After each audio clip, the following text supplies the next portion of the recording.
Valentina, ciao, ma siamo in un bellissimo borgo siciliano. Sì, sono venuta tante volte qui, ma non avevo mai notato questa. È incredibile, abbiamo tante cose sotto gli occhi, ma a volte non le vediamo.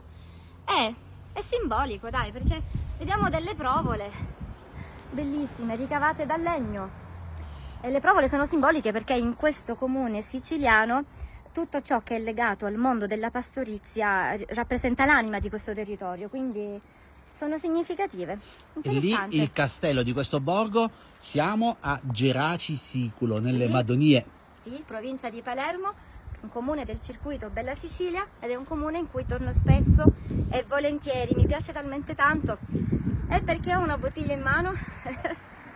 Perché quando si arriva qui e quando si va via, secondo me è d'obbligo bere e portarsi anche a casa un po' di acqua. Questo è il comune dell'acqua buona, ma non buona, buonissima, davvero. Quindi È il comune anche ne dove approfitto. si mangia bene, dove le tradizioni restano ancora vive. E dove si vive a lungo, cioè ogni volta che vengo qui vado sempre a trovare dei centenari a casa, ce ne sono tantissimi, attualmente forse più di 6 ci dicevano, vero Daniele? Sì, E sono pochissimi. tutti pimpanti, anche più di me, quindi evidentemente qui un po' l'aria, un po' lo stile di vita, un po' il cibo, ecco, sono tutti gli ingredienti che permettono di vivere davvero in maniera sana. Allora andiamo a riempire questa Sì. bottiglia.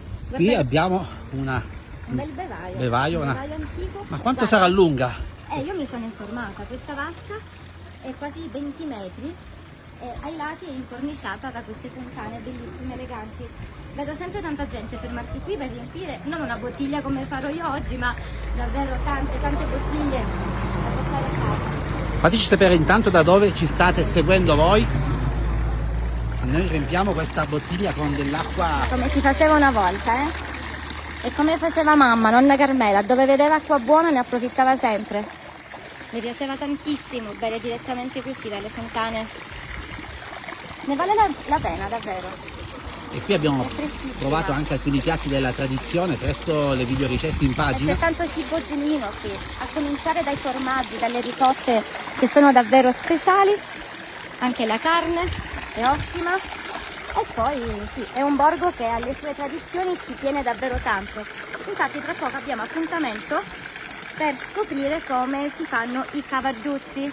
Voi sicuramente non sapete di cosa si tratta, ma presto ve li mostreremo in video. E anche un dolce pasquale che si fa qui, che vedremo tra poco in pagina, quindi seguiteci. Andiamo anche al salto, che dici? Andiamo avanti al Vi salto farò del vedere Ventimiglia. un'altra piccola chicca di questo comune che ci tiene tanto a farsi conoscere, ma mantenendosi e preservando veramente le sue tradizioni, quindi è molto interessante. Ciao a tutti da Geraci Siculo, continuate a seguirci in pagina. Continuiamo, ciao. Ciao.